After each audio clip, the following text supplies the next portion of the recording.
Welcome back, guys. We're here for our Week 13 news episode of our Madden 23 owner mode, and let's get straight into it talking about what happened last game out. So let's start out just by taking a look at the box score. Obviously, as you can all see, the first half was hyper competitive. Cleveland came out on their opening drive. They put up a touchdown. We responded with our own touchdown. Then a little bit of back and forth. They put up another. We put up another on a pick six by Stingley Jr. He continues to dominate. And then we ended the half by putting a field goal as time expired on the half. And then the second half was all ours. We put up 2 straight scores, one on the initial kickoff of the second half, and then we put up another one through the passing game. And then late in the game, as we were trying to run the clock out, Damian Pierce put up another. They were only able to put up another 6, trying to come back, but there was no hope for them. A 38-20 victory from us. And honestly, it was just a crazy, crazy game. So rushing yards, we completely dominated them in that department. Just great yardage on not a lot of carries. We love to see that. The passing game was not there for us, really. We did get 2 touchdowns through the air, I believe it was, so I will take that. Kick return yards, obviously we dominated them because we had the kick return touchdown. Kez Watkins continues to dominate, and we love to see it. We did have two turnovers to their 1, but we were able to fight through that with some contributions from all over. 3 red zone touchdowns to their 3 red zone touchdowns, so equal in that department. Oh, and honestly, it was a pretty even game, but now let's get into the player-specific stats. So in the passing game, Deshaun Watson put up 248 yards on 2 touchdowns, 1 interception. So a pretty solid game for him. Davis Mills continued to struggle, but this time he did get more touchdowns than interceptions, so we'll take that. 161 yards, 2 touchdowns, 1 pick. In the rushing attack, Damian Pierce continues to dominate. 17 carries for 105 yards, 6.2 a carry, and a touchdown. He did get blown up for a fumble. I don't want to blame him for that because that was a massive hit. Not many backs in this league would hold on to that ball. Nick Chubb on the other side, he was 12 for 65, 5 yards a carry and a touchdown. Very solid day for him. Marlon Mack was 6 for 14. And then we had a couple runs from Mechie and Watkins, which were solid. In the receiving game, Kez Watkins still 6 for 66 yards, 11 yards a catch, and a touchdown. Jakeem Grant Sr., Mighty Mouse for them. He had 8 catches for 62 yards, 7.8 a catch, and a touchdown for him. Amari Cooper, 4 for 55 with a touchdown. Allen Robinson was 3 for 51. Harrison Bryant got involved a lot, 6 for 47. Brevin Jordan had 5 for 42. Just a very solid game all around. Was I missing anybody on the touchdown department? Yes, Deshaun Jackson had that 1 touchdown catch that we needed late, so we will take that every day of the week. Blocking, it looks like Jedrick Willis Jr., the left tackle for them, he gave up 2 sacks on the day, and Titus Howard for us gave up 1. So honestly, pretty solid day. He's a young defender for us. He's a young lineman for us. I'm sorry. So that's gonna happen. Leading the tackles in the day was Jeremiah Owusu-Koramoah and John Johnson, the safety, and C.J. Gardner-Johnson for us follows behind them. Eric Murray, Anthony Walker, the whole list of them. For tackles for loss, we had 2 for Jerry Hughes, who continues to be a good vet on the line. Jeremiah Owusu-Koramoah, obviously we saw his plays. Ronnie Harrison Jr., Myles Garrett, and Jonathan Grenard. Sacks. Jerry Hughes Jr. had 1.5 on the day. Myles Garrett had 1. Jonathan Grenard had a half a sack to combine with Jerry Hughes' second one. Interceptions. John Johnson had the third, had 1. And obviously, Derek Stingley Jr. had the 1 that he took all the way back to the house. 64 yards, a massive play late in the first half to get us just that momentum to get ahead and tie the game up. And just an incredible game. Let's go into forced fumbles. Obviously, John Johnson came through with that massive hit to jar the ball loose from Damian Pierce. Jadeveon Clowney was the one who picked that ball up. Just a very solid day all around. And like we said, Derek Stingley Jr. did have the touchdown. For kicking on the day, I don't think there's much to go over here. Kai Fairburn continues to be elite for us. 1 for 1, 100%, 57 yards out. It was a huge kick. He was with the win, so he got it through. Just a great day for us. And as we take a look at some other results around the league, we see that Jacksonville did come out to a monster second half like we did against the Lions. And they got a win 37-10 as Detroit was scoreless in the second half.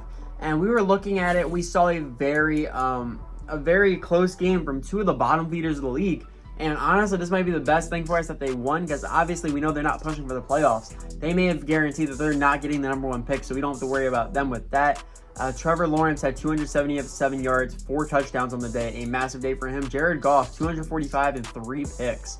just unfortunate. And that was the story of this game, just an elite passing game for Jacksonville and not so much for Detroit. The Titans and the Eagles were going at it in Philadelphia, and consistency was key. The Titans were able to knock off the Philadelphia Eagles, and that could be a huge one for us as we get later on in the year, knowing that Tennessee is probably out of the playoff race as well, and we know the Eagles are a potential Super Bowl candidate if we were able to even make it that far.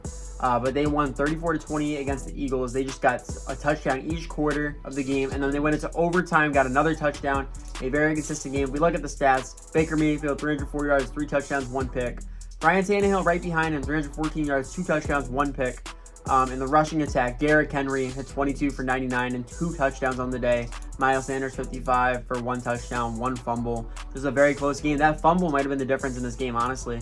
And Devontae Smith was huge, 119 yards on 8 catches. Austin Hooper had 108 on 10 catches. Just an incredible game all around. Defense, Darius Slay had a pick. Bernard Drake McKinney had a pick. The fumbles, who forced it? Harold Landry, of course. So incredible game from them. And as we head into the final game we're going to look at, it is Colts versus Cowboys. Obviously, we know we are chasing the Colts for the top spot in the AFC South, and we're going up against the Cowboys this week. And it looks like they had an amazing game last week out. Dallas got the win, 31-23 for primetime Sunday Night Football. And honestly, it looks like this was just a very, very close game. If we take a look at the box score, it was back and forth the entire day. But the Colts were not able to pull it out, which is probably the best thing for us. But that means we have to face a red-hot Dallas team. If we take a look at these player stats, quarterbacking for them, it looks like Dak Prescott got hurt at some point. He threw for 270 yards and 1 touchdown. Cooper Rush came in to back him up, 18 yards, 1 touchdown. And Matt Ryan had 224 yards and 2 touchdowns. No interceptions in the passing game, so that's very interesting. Jonathan Taylor picked up 79 yards on the ground. Ezekiel Elliott got 75 yards, 2 touchdowns on the day. So that's pretty solid as well. I'm not really understanding. Oh, I guess there's 3 touchdowns there. I'm guessing they probably got some help either from defensive or they had a lot of good kicking game. Michael Gallup, 4 for 71. We had touchdowns from Ashton Doolin, Julio Jones, and for the Colts, it was Nyheim Hines. Defense, let's take a look. Sacks was nothing crazy. Interceptions, none to see there, as we already know. Forced fumbles, no fumbles on the day. Kicking, this has to be the story. Rodrigo Blankenship for the Colts. He was 3 for 3. 100% from that one, and Austin Seibert was only 1 for 1. So it's just a very close game with 2 very good teams at the top of the AFC and the NFC, and it looks like the Cowboys came up ahead, and we're gonna have to deal with that. As we take a look at our players looking to re-sign, we have Kevin Pierre-Louis, the left outside linebacker, and Jonathan Owens, the free safety. And honestly, these guys are both pretty old. They're not great. I think we probably can find better in free agency when the season's over. Or we could even draft somebody maybe. So I think we're not even going to waste our time. We're just going to let these guys know, unfortunately, this is going to be their last year with us. We will send them out to free agency, and we'll see what happens. And now is our time. We're going to take some time to look ahead to the rest of the year. As we know, our season is winding down. If we look at the very top of the screen here, obviously this week we are on the road against the Cowboys. Then we go into Kansas City to take on the Chiefs, on the road against the Titans, then we are back at home against the Jaguars, and then we head back on the road to take on the Colts in the season finale. If we take a look where we're at now, we are 7-4-1. The Colts are 9-4. I just looked. The Colts have their bye week. They had a very late one this year. So we have a tough game this week, a tough game next week. Titans and Jaguars, they should be easier games, although we did tie with the Jaguars the first time we played them. So if we can pick up a win today, we'll be within a half game, I believe, of first place in the AFC South. Then we have to figure out how we can combat the Chiefs, get 2 big wins there, and hopefully we are playing for the division crown in the final week of the season. If we take a look at the playoff picture, we are in currently as the 5th seed in the AFC South. Colts are still number 1, but if they fall out, this whole thing could shake up very, very quickly. And we are playing the number 7 seed Cowboys right now. They're a very solid team. We need to find a way to stop them here. But now that we are done all that, let's figure out what we're going to be facing this week out against the Dallas Cowboys. So it looks like they have 2 injuries. One of their backup defensive ends, Devontae Bond, is out with a complete PCL tear. He is out for the rest of the year. They also have a corner out for this game, Kelvin Joseph, a 22-year-old. He has an ACL sprain, so we won't see him this week. So nothing major on that department, but let's see who will be on the field for this week. At quarterback, they have Dak Prescott. He's very solid for them out of the 4th round. Very impressive that he's this far. Backed up by Cooper Rush that we saw. Halfbacks, obviously Ezekiel Elliott, backed up by Tony Pollard. The fullback, Ryan Nall. Receivers, they have CeeDee Lamb, Michael Gallup, Julio Jones, who they signed, and he's been an incredible addition for them, honestly. Jalen Tolbert, Semi Fehoko, Dalton Schultz at the tight end position, and he's backed up by Caden Smith. Left tackle, Tyron Smith. Tyler Smith at the left guard, Tyler Biadasz at the center, Zach Martin, and Terrence Steele. So not as dominant as this Dallas line used to be, but it's still very impressive for Zeke and for Pollard. DeMarcus Lawrence is the defensive end on the left side, Dante Fowler Jr. on the right side. For the defensive tackle position, Tristan Hill and Neville Gallimore have that one. DJ Wanham has the left outside linebacker. Leighton Vander Esch holds down the middle with Joe Schobert. The right outside is Micah Parsons, a straight monster in his 2nd year. So we have to watch out for him. In the corners, they have Trayvon Diggs as the number 1, Desmond Trufant as the number 2, Darqueze Dennard as the number 3. Free safeties, Donovan Wilson and Jaron Kearse. So a very solid team all around. It looks like their corners might be a bit of a question mark for them. I think we might be attacking them through the air today. That might be our best bet. But yeah, now that we figured out who's going to be on the field, it's time to go game plan.